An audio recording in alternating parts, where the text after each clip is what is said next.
हमारा व्यवहार एक दूसरे के प्रति अच्छा होना जरूरी है।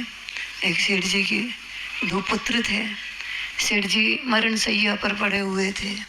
उन्होंने अपने बच्चों को बुला करके एक बात कही कि इतना सारा धन है मेरे पास में, उस धन का उपयोग तुम लोग इस प्रकार से करना कि प्रत्येक गांव में हमारे आसपास और दूर तक एक एक कोठी बना देना, ताकि तुम जब कभी कहीं पर भी जाओ तो तुम्हें किसी प्रकार की कोई तकलीफ नहीं पड़े।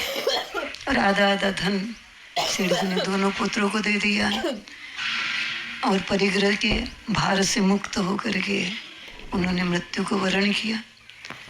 बड़ा बेटा था, उस बेटे ने अपने पिताजी की आज्ञा के अनुसार आसपास के और बहुत दूर दूर तक जहाँ तक उसका जाना आना रहता था एक एक कोठी बनवा दी। छोटे बेटे ने सोचा कि इस प्रकार कोठी बनवाने से कोई सार वाली बात नहीं है, उन कोठियों में धूल उड़ती रहेगी, अपने को कोई स्थायी कोठियाँ बनाना चाहिए। उसने अपने पूरे धन को जहाँ तक उसका आना जाना रहता था वहाँ तक के गाँवों में जा कर के जो गरीब थे, दुखी थे, पराश्रित थे, अनाथ थे, उन सब लोगों के लिए औषधि की, भोजन पानी की, रहने की, पढ़ाई लिखाई की, उन बच्चों के लिए और पूरी की पूरी व्यवस्थाएं उसने अपना धन लगा करके करवा दी।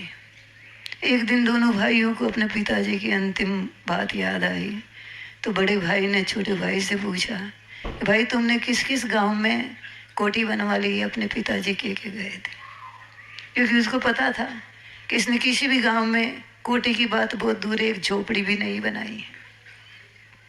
तो छोटे भाई ने कहा, भाई हमने भी सब गांव में नहीं, घर घर में अपनी कोठी बनाई है, घर घर में अपना एक कमरा बनाया है जहाँ पर हम जा कर के जब कभी भी रुक सकते हैं, रह सकते हैं।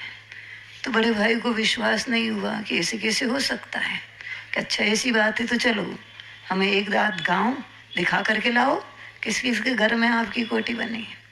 तो वो गाड़ी में बैठ करके गांव में गए और जैसे वो गांव में पहुँचे और जिसने देखा वो सब आकर के उसको जय जिनेंद्र करते हुए अपने घर आने की प्रार्थना करने लगे।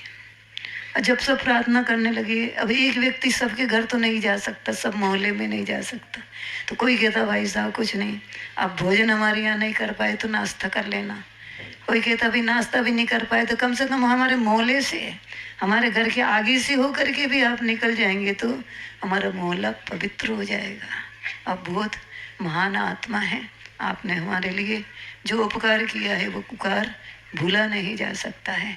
तब उस भाई को समझ में आया, इस मेरे छोटे भाई ने इन जड़ झोपड़ियों को खड़ा नहीं किया है, इस छोटे भाई ने व्यक्ति व्यक्ति के दिल में अपनी कोठी तैयार कर ली है, इसलिए इसका व्यक्तित्व बहुत महान है।